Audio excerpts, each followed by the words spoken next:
Welcome to Speak Sex. I'm your host, Eurydice, and today's guest is Kitty Chambliss.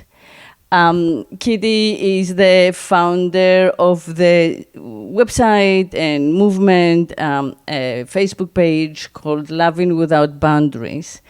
And so I'd love to, open the conversation to other topics, but we're going to start with talking about your mission to kind of like, normalize ethical non-monogamy and replace what we, have been taught is the norm and is the appropriate and only, way of like showing true love, which is monogamy, with ethical non-monogamy, which is not quite polyamory, even though I saw that, you're supporting both.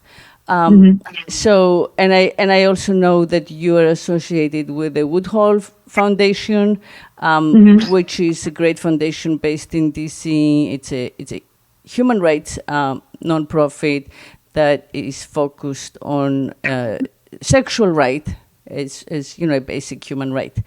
Which is something that I think we can all agree on, but somehow we don't speak about it because, we don't speak sex. Yes, exactly. Forbidden language, right? Yes, exactly. Yeah, it's one of the reasons I love that your podcast is just called Speak Sex with Eve. I love it. It's great. Yeah, right? Yeah. Especially with Eve, that little biblical reference. I know. I like that. It made me laugh, especially because I joke around. I'm a recovering Catholic, so there you go. I know that resonated. I have to say this. I'm sorry. I want to talk about you only.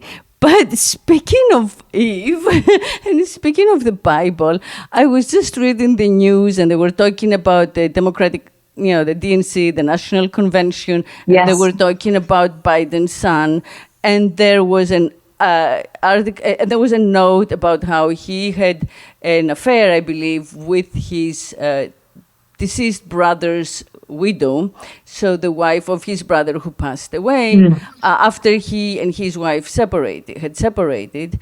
And this is the Washington Post, so your hometown, right? Your hometown paper. And not only they had the link, so it was underlined, but they said, he had a biblical relationship, underlined biblical, because that's the link, with his sister-in-law. Wow. And I was like, wait. So like now biblical means incestuous?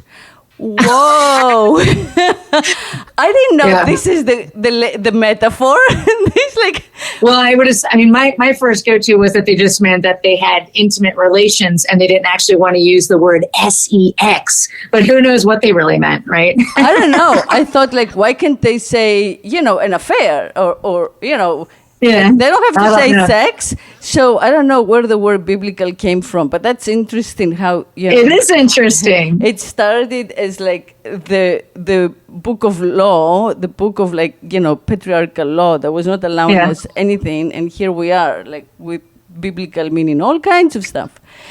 Yeah. So that's interesting. I'm glad you told me that. I didn't see that because I don't actually read the Washington Post, but I did watch most of the speeches. But yeah, that's interesting. Thanks for sharing that with me. And how interesting they use the word biblical. It's like, especially during the DNC, like this country was founded on separating religion from politics, and here they are, using the word biblical in the Washington Post to describe that. Yeah, and just like it makes you conscious of the words that we use and where they come from, and the journey that, they have followed, that the words have followed, It's like when I say my narrative and say that I'm lesbian, and most people in the world, because it's a worldwide word, it exists in every language, most people don't even know it's an island, it's a Greek island.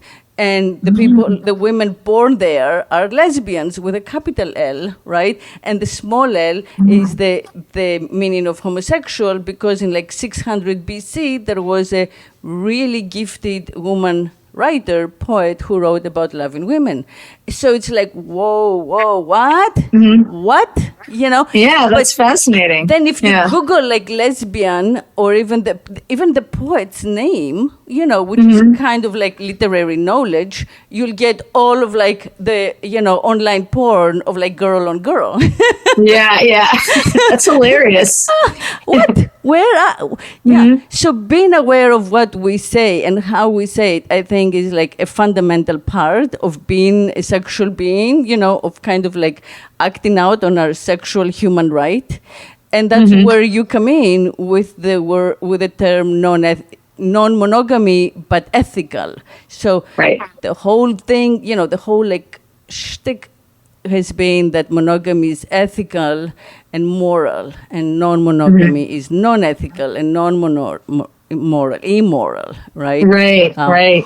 And so it's very important. The adjective right there, right, at all times is, I think. Yeah, I couldn't agree with you more. I think language is so important because there's the words we use, which I think also are speaking to what's really going on inside of us. Like there's energy behind the words we choose, and there's a frequency behind the words that we choose. So it kind of speaks to who you are, who you are even in that moment. Since, as we talked about earlier, we're all evolving, But yeah, growing up as a recovering Catholic, I was taught there was only one way to be, compulsory monogamy. And just like you said, like that's the moral way to be. It's between a man and a woman. Sex is within the bonds of marriage. It's to procreate, to make a child. And it is not about, self-love. Masturbation is bad. So those are the things that I grew up with that I didn't even know at the time how damaging that was for me. Because I didn't have your path, your vision, where you seemed to know so well exactly who you were and where you wanted to go in all areas of your life, including your sexuality. For me, it took me decades to get to where I am now. I'm 51 now. And in my 20s, I was a cheater, because I didn't understand that there was such a thing as consensual non-monogamy or polyamory. I thought in order to live the life I want or to have my cake and eat it too, I got to cheat because I didn't know there was any other way. So it really was such a journey for me to understand that there was many ways to have healthy relationships. It doesn't have to be compulsory monogamy just because that's what we were taught or that's what everyone else is doing or that's what's portrayed in the movies or at the checkout counters in our books and things of that nature. So I want to interrupt you for 1 second to say that, cheating comes with a heavy psychic cost, Yes. Even when you're young and you don't think about the psychic trauma so much, you're still like dealing with having to handle, what story, what narrative you're telling whom, coordinating, and a lot of compartmentalizing, which is so, unhealthy if you're trying to find out who you are and put all your parts together.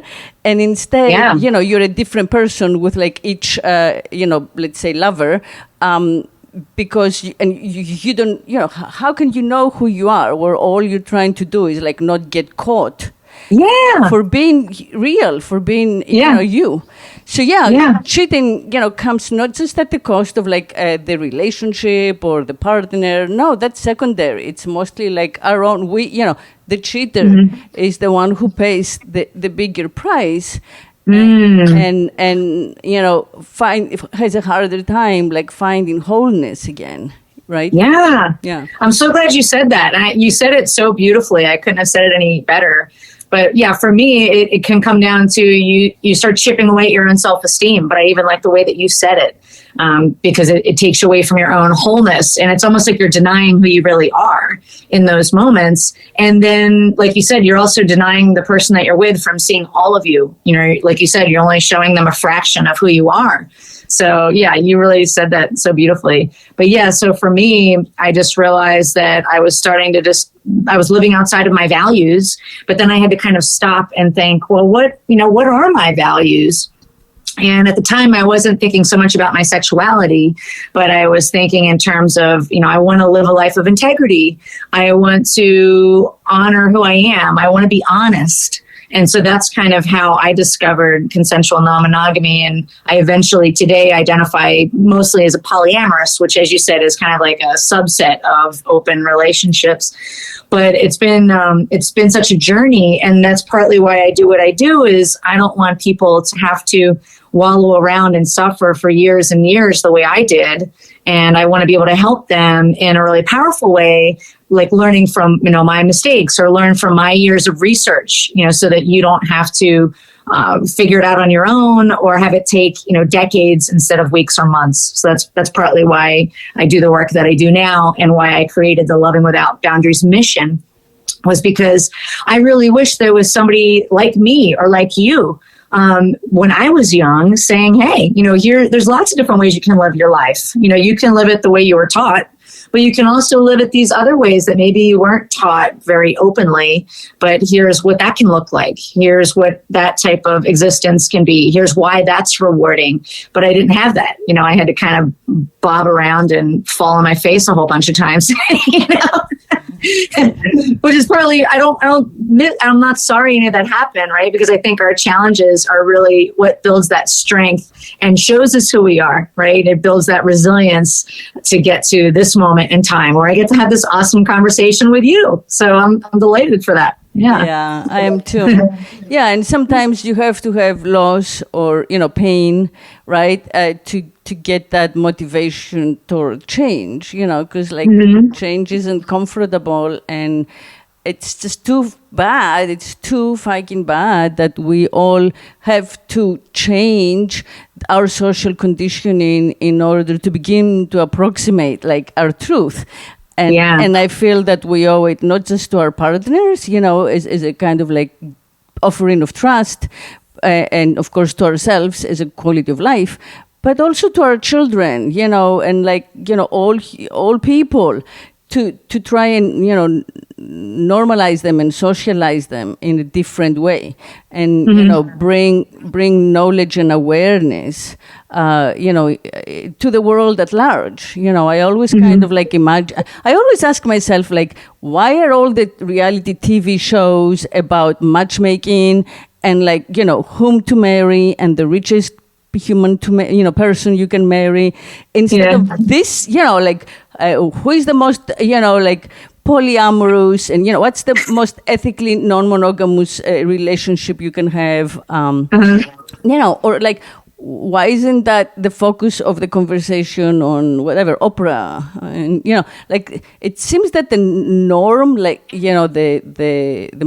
which is not the majority, but it's the top norm. It's the norm that's kind of being forced on us. Yeah, insists on that old, totally obsolete, decayed way of being a couple. Like you say, when most marriages end in divorce, that's a sign that something's not working. Right?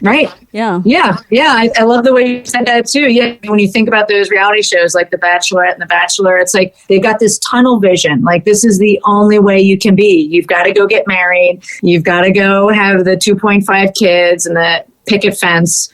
And that's the only way that you can be. And we glorify it and put it up on this pedestal.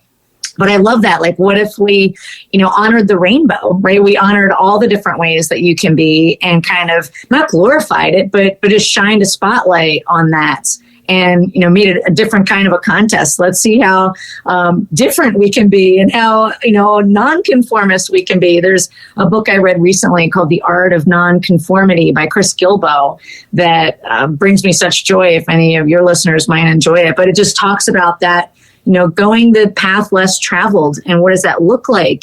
And it can also be so incredibly rewarding, carving your own path. So I love the way you shared all that, and that, but it's taken me a long time to get there. And so I'm also happy for the next generation, because I feel like they've got more options that they're aware of than I did, at least when I was younger. So how did you come to make it basically your life's work? What was that step, that transition? It took a while. It definitely was not overnight for me. I was a cheating serial monogamist, and I decided that wasn't what I wanted to do anymore. It wasn't working for me. And so I just kind of drew a line in the sand and said, look, I want to live a life of integrity and honesty, and I don't know what that looks like. But then I went on Match.com because at the time I didn't know where else to go. And I met the man who's now my husband. So as we were falling in love, we just had some honest conversations. And I just said, hey, look, I've cheated on every guy I've ever dated. And I don't want to cheat on you, and I don't know what to do with that. And he said, well, I just got out of a relationship with a woman who was cheating on her husband, and it ended awful. And I don't want to go down that path either. And so we just kind of made a pact that we were going to live the life that we wanted and construct our relationship the way we wanted, despite what society or religion was telling us to do. And at the time, we didn't know what that meant. But eventually, I learned polyamory when I read the book, The Ethical Slut. And so we did a lot of research for a couple of years as we were kind of building the foundation for our relationship. But then eventually we did start to delve into seeing other people. This was after we got married. We just got married, leaving out the forsake all others vow in our wedding vows. And at the time... Nice. That's so nice. Yeah. Yeah. So we left everything else in, I want to honor and love and serve you. We just left out the forsake all others. And again, not knowing what that looked like at the time. And eventually, at the moment, I had a 9-to-5 job working in an advertising agency. And so I'm a creative person. So as I was exploring this journey, I had lots of feelings, whether it was jealousy or confusion. And also we found out we couldn't have children, my husband and I. So, and also my parents died around this time. So there was a period where I went through depression, and I went through therapy to get through a midlife crisis of kind of who am I kind of a thing. And around that time, I started the blog. I started the Loving Without Boundaries blog, and it was partly a living journal to help me work through these emotions I was having. And I didn't realize that I was kind of accidentally creating a community or like a Dear Kitty column. But eventually I ended up leaving my day job, and I didn't know exactly what I was going to do, but I became an entrepreneur. And I thought, well, I don't know what to do with this blog, but why don't I start a podcast? Maybe that'll lead somewhere. So then I created the podcast, Living Without Boundaries, just 5 years ago. And it's still going strong with 145 episodes so far. And then eventually somebody said to me, why don't you become a coach? And you can help even more people instead of just doing podcast interviews. And I was like, well, that's really interesting because I love psychology. I thought about maybe going back to school to become a therapist, but I wasn't sure if that was the right path. So I ended up studying to become a relationship coach. And ever since I made that decision, I know 100% for sure that I'm on the right path, because it is such an honor working with people in the LGBTQ plus community, or people who maybe were almost going to get divorced and open up their relationship, and they don't have the tools to know how to do it in a healthy way, or also relationships where they were cheating, but now they don't want to cheat and they're trying to find new paths on how to do that.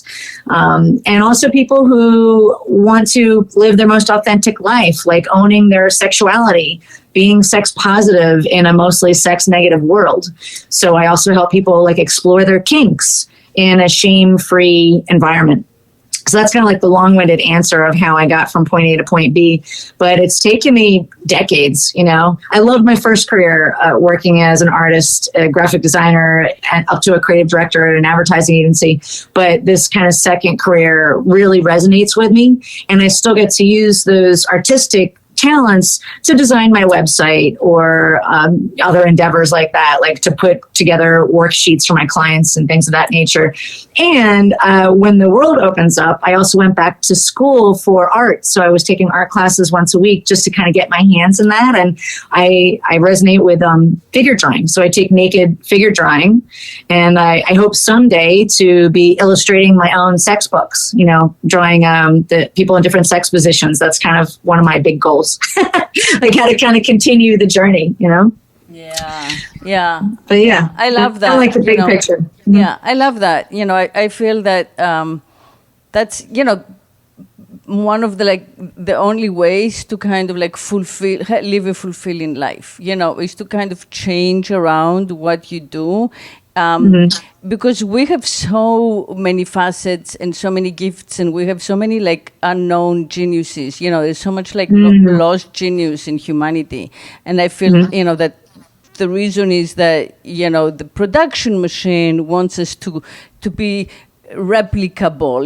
They want to know what we do, what we like, what we shop, right? If we could like not even change address, like not even change a number, even better for the system, right? So in a way, like our goal toward being authentic is to hack every system, and one of the ways to hack the hamster wheel is exactly that, is to just say, I love drawing, and drawing the body is such a, kind of like participatory, job for me, and I want to go down that path, and it's okay if I don't make that much money. It's okay if like, people around me kind of like maybe, look down on that or make fun of that, because why are you giving up a profitable something or other for something ambiguous? Well, the reason is happiness, right? It's joy. It's freedom. It's, it's like that, the authenticity again. So yeah, I really appreciate and admire the ability to morph and to kind of like, without having any kind of like negative issues with making money, the ability to be able to say no to, the extreme norm, saying no to like the extreme predictable, to say yes to what we don't know, to what's not, that's not expected of us. And I feel that that's when we get the most reward in life, when we say yes to what we're not really sure about, we take a little leap. So that's beautiful. So what are some ways, like concrete ways for our listeners, that you recommend or you've experienced and you still practice, that help couples practice non-monogamy, and again that are concrete? For example, going on a website, or going on a party. Do they do it separately? Do they tell each other about it? Do they give each other details? Do they do it at the same time? Are they allowed relationships? This is all like a kind of gray area, and I know it's up to the couple in the end. But it's nice for people. People enjoy hearing, like real life examples and real life details of the how-to. Sure. So what I would say is a lot of times sometimes people have infidelity, and then they're trying to figure out how to, so I'll take it from that first. So if one or both partners cheat on each other first, and then they want to figure out how to have an open relationship, I would say that the first thing in that case is to rebuild the trust first between the couple. So to rebuild the foundation, and the definitions I love of rebuilding trust are to consistently get your needs met by your partner in that relationship, and also to have transparency over time to build trust. So if you are coming from that place of infidelity, I would say that's really step number one. And if it's a different situation where it's a couple where the trust wasn't broken and they're just looking to open up their relationship, in both cases, I would say starting with having some really honest conversations and doing some research is what I would recommend. Like my husband and we did research for a couple years, literally, like about 2 years before we ever officially opened up our relationship. And some of that was to make sure the trust was there in the foundation, but also one thing I like to say is, we weren't even taught how to have healthy monogamous relationships. And a lot of us didn't have good role models for that. I didn't have good role models with my parents in a healthy marriage, and neither did my husband. His parents did not have a very healthy relationship either. And we certainly haven't had a lot of people teach us how to have a healthy, open style relationship. So it can just be really important to read the books, listen to the podcasts, talk to people who maybe are living a open relationship and ask them about that. So I would say the research is really helpful. Right. And how did you decide to, so let's take a little shortcut here. Sure. How did you guys, the two of you, specifically proceed after those 2 years? I went, so I mean, then I believe in online dating. I've been online dating since 1996. So you're a pioneer. I am. I'm a pioneer with online dating. And also coming from the world of advertising, like direct mail is all a numbers game, so I kind of believe it's a numbers game. So for me, once we made the decision, we were like, okay, we're ready. I just went online. And at the time, I've experimented with FetLife, Adult Friend Finder when I was more in the swinging type of community, and more recently, OkCupid. So I just went to different apps. I just kind of did it the old school way. And when I had my first date, my husband dropped me off on the date. And then it was just a date, but I think we've also experimented with going to swinger events and clubs around the Washington, D.C. area. It's kind of like very underground, but there's like 5 or 6 different clubs in the D.C. and Baltimore area. So we would go as a couple, but, you're in that type of scenario with other people who are open and are, looking for that type of relationship. And you never know what's going to happen. Like we ended up at one point running into some coworkers of my husband's, which is hilarious and awkward all at the same time. but to your point, it's kind of just diving into the fear of the unknown, but, doing it, with some knowledge in the sense that we did the research kind of beforehand, but you still don't know what you don't know. Like you're going to be in situations where you've just got to adapt and evolve. And that's how you learn sometimes is on the fly, Yeah. So that's kind of how we did it in the beginning. So do you mostly have your, let's say, secondary or your parallel relationship separately from each other and then report to each other? How do you practice that? Sure. So I guess that would go back to in the kind of early stages, if you're already in a relationship, coming up with your agreements, ideally before you go out into the world. Sometimes you can do it at the same time, and that's fine too. But some people like don't ask, don't tell as a relationship structure. So that might be, when you do go out and have other relationships, but you just don't want to hear about it. Maybe you're too worried about dealing with jealousy. I know. I don't personally subscribe to that because to me, it's just close to cheating. Yeah, no. I don't subscribe to that at all either, because then it leaves room for the imagination, and that's not our friend, right? Exactly, yeah. You do not want to be, you don't want to enable your inner critic to kind of imagine all kinds of amazing partners that your significant other or your husband or your wife, are with while you're still looking. So I don't think, I think that failed both in the military and in non-ethical, non-monogamy. So let's discuss ways of kind of inclusivity and having each, the partners participate in each other's lives in some way as they live, freer lives. Yeah, well, I think it's still, as you said, it kind of still depends on the individuals and the couple, but I definitely prefer as much honesty and transparency as possible. So, and so some people can develop relationships with their friends, right? So you're just saying, hey, I'm starting to develop feelings for our friend Susie, let's talk about that. But if you were like me, or you just went out and had dates, I mean, obviously my husband was very aware when I was on a date, he wanted to know who I was with. It's for my safety. And as that relationship progressed, I was just always open about what was going on. And then at this point, we, one of my partners lives here. So, I mean, we're literally, all living together. So there isn't really any one way to do it. But I think what's important is having as much transparency and honesty and figuring out where that line is between telling each other every single thing versus privacy, because there are some things that we still want to keep private. But I think that's going to be different with each individual and also different with each relationship. Right. So what are some of the examples of the things that, you want to keep private?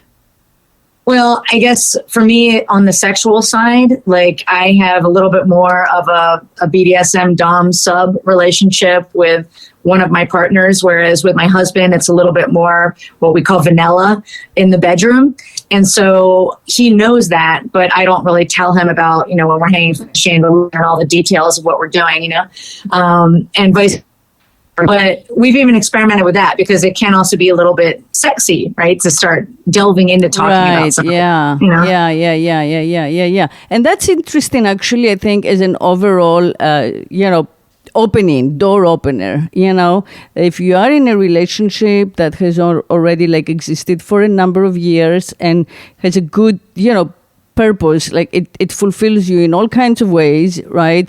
As a partnership, but meanwhile, you want to explore a side of your sexuality that you're newly curious about, and your partner has no such interest at all, and maybe even like a little judgy because it's not their interest, so people tend to kind of like simplify things that they can't empathize with, right? That's another, and that's like a door opener in the sense that you can experience that with someone else. So you can experience, sexuality or intimacy or even like, speaking sex with another person, so long as your, partner, your primary partner, or whatever term you want to, use, knows, is aware, and has given consent, Exactly. And it all goes back to that. I feel, the consent is very important, and the our understanding as human beings of what,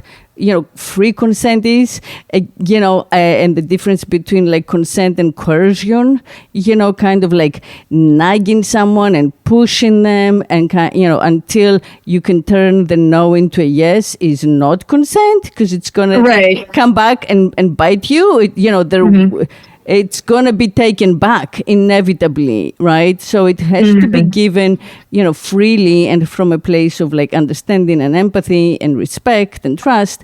Otherwise, it will turn normative, and there will be like the usual drama and guilt tripping and betrayal and the whole, you can't escape all that if you coerce. So even if you kind of like think you got consent because you forced somebody against the wall, I feel like that's something to be conscious about, aware of, and avoid.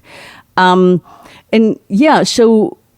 do you find that so when you go to events or parties or clubs, you guys kind of veer off and do your own thing? Or do you kind of stay together? We don't go to a ton of events anymore, but when we do, actually, I used to go with my husband, but now I mainly go with my other partner. But actually, we're usually together most of the time because I joke around that I'm polyfidelitish, meaning like I'm mostly just with those two partners, and we're just kind of exploring our sexuality in those two relationships.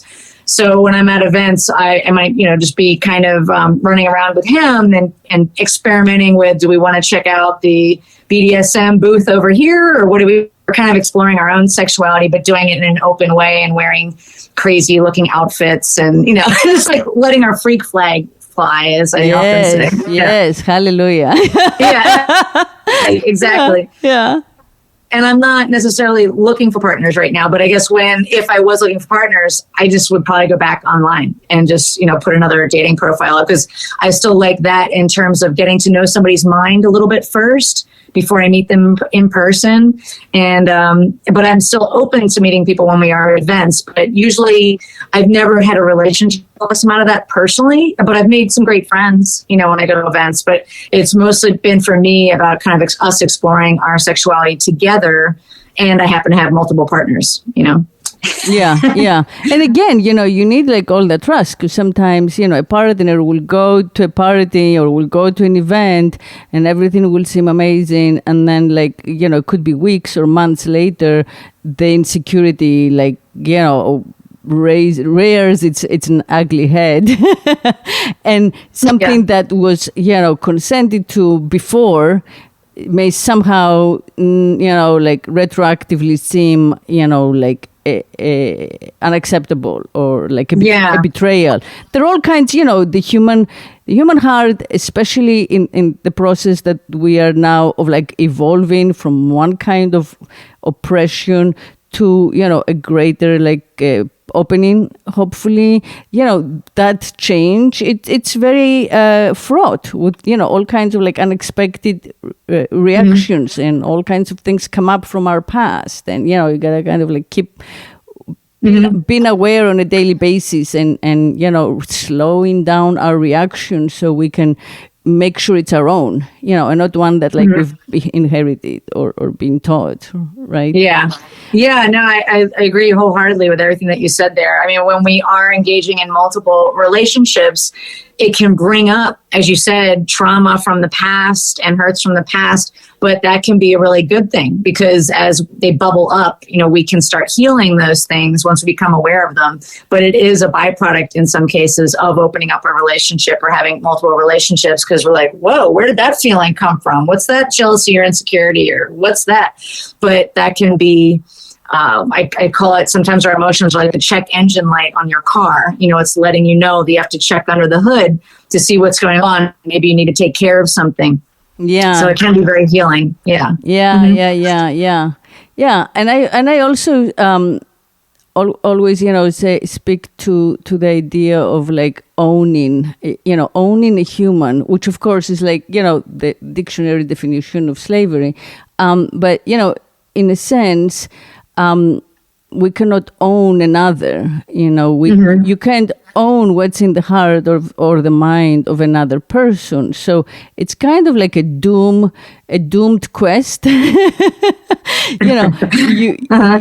really can't kind of like know at all times what someone is thinking, feeling, wanting. So this quest for like monogamy, if you take it all the way, is self-defeating, and I feel that making space for ourselves and our partners to kind of be real, requires exactly that. You just gotta keep checking in. Checking that like all the parts of the machinery of the vehicle that's this partnership, are functioning. And if there are like red lights, I don't know, taking it to the mechanic. Taking a relationship for a little tune-up, a relationship tune-up time. Yeah. Exactly. Either the relationship tune-up or the relationship emergency room, right? Yeah. But I think just keeping those communication lines open, and it can feel to some people like a lot of work, but also it can open up a lot more connection and intimacy to have those really beautiful conversations as you are in that space of exploring your own sexuality, exploring your own feelings as you're opening up your relationship. So it can, as you said, it can definitely be quite an adventure, venturing into the fear of the unknown, but with it can come so much personal growth and so many rewards, including just living your true, authentic life. Like, I think it's highly likely that we're going to find multiple people attractive, both emotionally and physically in our lifetime. And being able to just kind of admit that and talk about it and then potentially act on it with consent is just so freeing and liberating. So yeah, and sometimes some people are afraid, which I totally honor. Some people have anxiety, especially nowadays, right? So like it may be too much for them to get into the physical realm, and that's something that they are personally, even like on an individual basis, not ready for. Kind of like getting into like the sloppiness of the body of a lot of other bodies, but having the conversation and speaking it and understanding it and experiencing it, emotionally, and accepting it in others and kind of including it in our vocabulary of norm of what's acceptable, I think is enough. If that's all you can do, or that's all you're willing to do, that's amazing, because you're still like changing what the norm is. You're bringing up, the norm of like love to a level that includes much more than it did, in the previous, for our mothers or our grandmothers, right? Yeah. So that's like, absolutely. I think that's, a lot of of contribution, if, even if for the listeners and the people who are involved on that level, of kind of saying, this is what I stand for, this is what makes sense to me, this is what I believe in, regardless of what they practice. There may be people who are going through an asexual stage.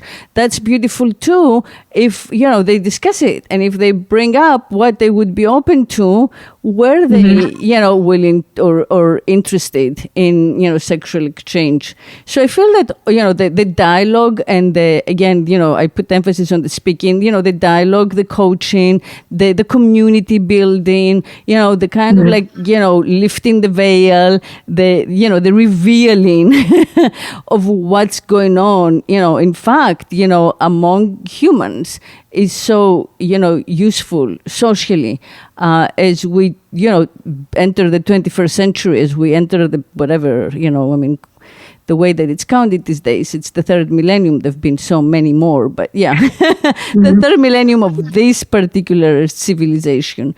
And hopefully it will be one that's more enlightened and more just and, inclusive. And whatever your politics may be, I feel that, from all sides, people are looking for inclusivity and justice. People are feeling that they're not being heard. They're feeling that they are rejected, that they are not respected, that they are, considered like lesser, right? So kind of uplifting, everyone, which is something that a sexual conversation or a moral conversation can do, because everyone has sex and everyone has a sense of right and wrong. That's very important to how we change as a society, I think. So would you give us your definition of ethical non-monogamy, how it's different from polyamory, and how how kind of like partner equality features in that?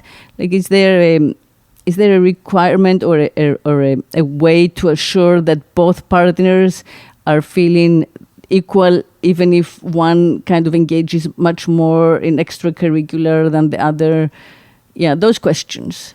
What an excellent question. That's a great question. So the way I would describe ethical non-monogamy is kind of like a broader umbrella of the act with consent of being in multiple relationships that can include both sexual intimacy and emotional intimacy, doing it with the knowledge of all parties. And very much the opposite of cheating. Like, some people think that, for example, polyamory, I've heard as being said that that's just license to cheat, So the whole point of putting the word ethical in front of non-monogamy is highlighting the fact that, no, it's actually above board. It's honest. Everyone is aware of it.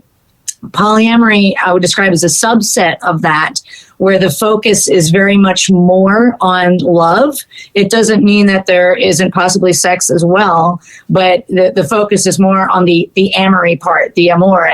So some people will say that they have people in their family, in their intimate network, who they consider a partner, but they may never have sexual relations with them than one of their partners. So I would say polyamory is very much a smaller subset, and also to describe it as I entered this through kind of the swinging community, but for me it became very important to develop a relationship. I love falling in love, for example. And I have to love I love falling in love with the whole person. And that's also why I identify as polyamorous. It's sex is fun and pleasure is good for you. And, I enjoy a good orgy just like the next person, so to speak. But as I've gotten older and gotten to know myself at this stage of my life, I love the more the focus on the relationships. So that's partly why I identify as polyamorous. In terms of the equality standpoint, I would say my best answer for that would be for the individuals to learn from experience that when we compare ourselves, like if we're saying, you know, my partner has more dates than I do, or they're having more success, I get it because we're human, right? We can't just turn that off like that. But it's important to just remember that comparison can really be the thief of our own joy. And each of our journeys can be different. You know, so my pace might be slower, or, you know, I may not meet the next love of my life for a couple of years from now. But maybe my partner, they're either at a faster pace or they just happen to fall in love with my best friend, and that's okay with me. You know, some of it's just, you know, happenstance. So coming from that place of being really happy for our loved one, when they're happy, I mean, some of that is if they do have maybe more partners than you do at that moment in time, but kind of having that faith inside of yourself that, you know, each person's journey is going to be unique, and to just, you know, enjoy that journey. And I would say the other thing I would touch on with equality is understanding your boundaries so that you don't kind of accidentally end up in a codependent relationship. So understanding what your personal rights are and where you end and another person begins, because I think that can overlap sometimes with equality if we're not really having good personal boundaries within our own relationship, and it kind of blurs the lines sometimes. So for me, it's really important to always have that lens of, are we in a healthy relationship? Are we striving to be in a healthy relationship? And because again, like that comparison game, or that feeling a sense of equality, you know, seeing that, focusing on, is there inequality here? Maybe that's not the right question to be asking in that moment. You know, maybe the right question to be asking is my partner really happy? Am I happy? Are my needs getting met? You know, how can I meet my own needs? Do I need to be doing other things in my life where I feel in flow, like art, like we were talking about, you know? Because there's lots of ways to feel fulfilled. Or also, like if one partner's more into BDSM and the other is vanilla, well, there's nothing wrong with that. You're just kind of honoring each person's truth. There doesn't have to be anything wrong with that. You know what I mean? Yeah. So, yeah. And I wanted to point out, you know, that you are a great example of how, you know, sex gets better with age. You know, we tend to, as a culture, kind of like, you know, glamorize youth as the most like sexy. I guess it's sexy looking, maybe, you know, time in life. Yeah. But I think that in the experience of most of the people I speak to, most of the people I've spoken to, right, it does take a couple of decades, 2, 3, sometimes 4 decades into it. So not from birth, from being sexually active, to actually like find what works for you, and having that openness, you know, where you keep like reading and learning and dating. Helps, you know. So did you, when you go on online dating apps, do you tweak your profile depending on like who you are at the moment, what stage you're at, what you want to explore? Is that something that happens, so that you, for example, you know, include liking BDSM or liking kink when you're ready to explore that, where you might not have in the past? 100%. Yeah. I mean, for me, some of the joy of this freer lifestyle is getting to kind of celebrate my evolution, you know, so getting to rewrite my profile or show them pictures and lean into whatever I'm really excited about in that moment and kind of celebrating that. Because also I think when we put that megaphone out there of like, this is who I am today, you know, you're going to attract back people who are like, right on, I'm all about that, you know. And so, you know, you'll start attracting people to you that are perfect for you at that moment in time, because I love how we're all evolving and changing. And to your point, yeah, I mean, for me, sex has only gotten better as I've gotten older. 100%, you know, because I learn more about my own body and I learn more about what I like. You know, I've got more disposable income to buy these crazy, sexy outfits if I want to. Yeah, the outfits, you know, or the toys. Yeah, exactly. More vibrators when I want to, which is great, you know. Yeah, exactly. Yeah. Go to events, go on vacations that include all that stuff. So yeah, I mean, having a little extra income and, having like the extra knowledge, wow, it's like makes a big difference. Yeah. And even if you don't have a ton of money, like as you get older, you learn hacks, right? Or you make friends who are, hey, if you speak at this event, I'll give you some free swag, so you also have more connections and more networks as you get older as well. Like I wouldn't have met you if it wasn't me going on this journey that I've been on. So I'm happy for that. Yeah, I'm happy for that too. And, before we close, I would like to ask you to tell us a little bit about the Woodhull Foundation. Sure. So the Woodhull Sexual Freedom Foundation and Summit, I'm a supporter of it. I'm not actually a member of it, but it was something that I discovered, I want to say I think 2016 was the first year that I went. And I was just shocked. It was down the street from my house, and I had no idea it was there. And somebody told me about it, and I went, and they're like, "What do you mean? You live here and you didn't know this was here?" I was like, "Nope." But I've been attending it every year since. But what I love about it is they do really focus from a social justice lens on the fundamental how we want to live and how we want to with them. And so it's definitely very much about relationship equality and sexual equality. And there is a bent towards that we're all sexual freedom fighters. That's one of the ways that they kind of talk about it. Like we're all fighting for our sexual freedom, whether that's the right to enjoy our sexuality or to change our gender if we want to. But it's really amazing when I've gone, and I always learn a ton when I go to the Woodhull Sexual Freedom Summit. It's normally in August every year. And I've met some really great people there. So I just can't say enough wonderful things about it. I love the work that they're doing.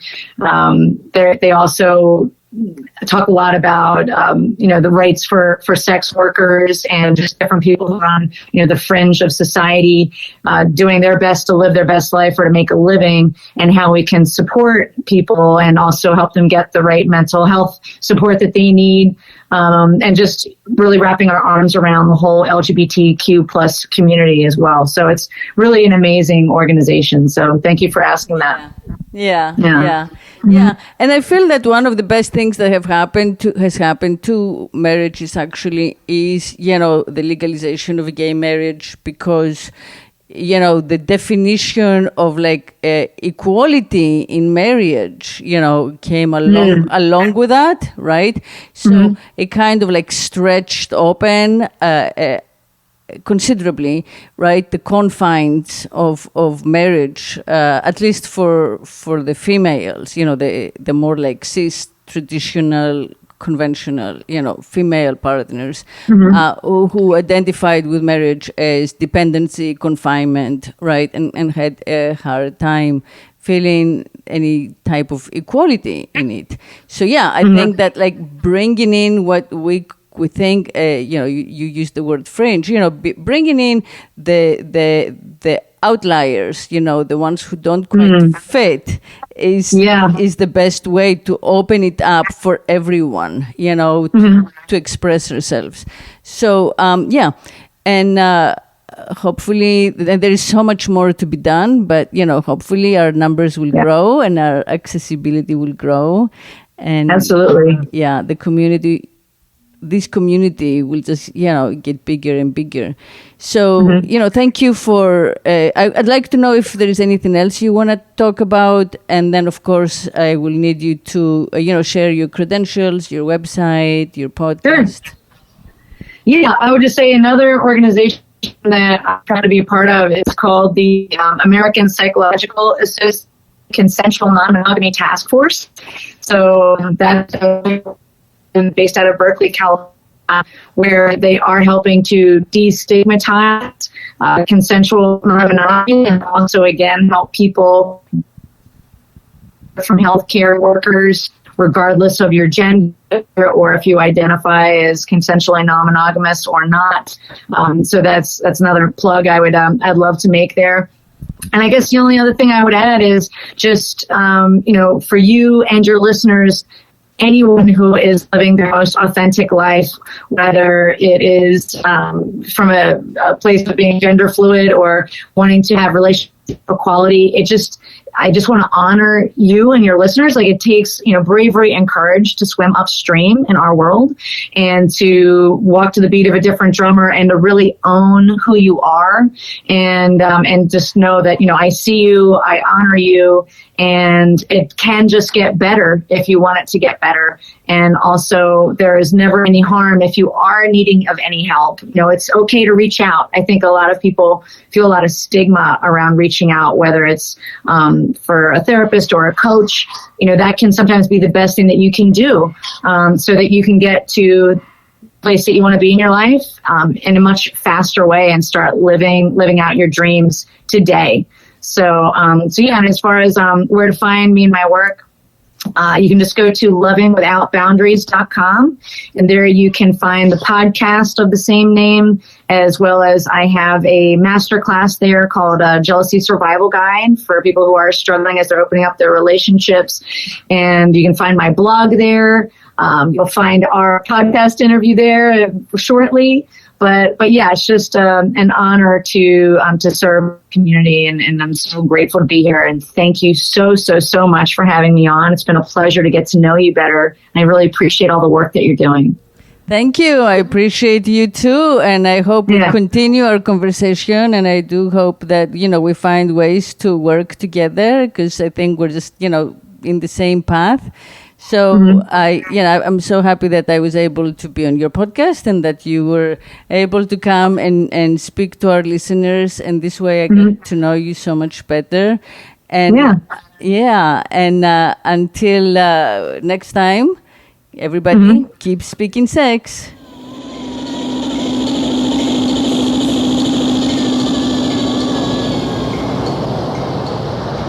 If I could make love incessantly, I would be God.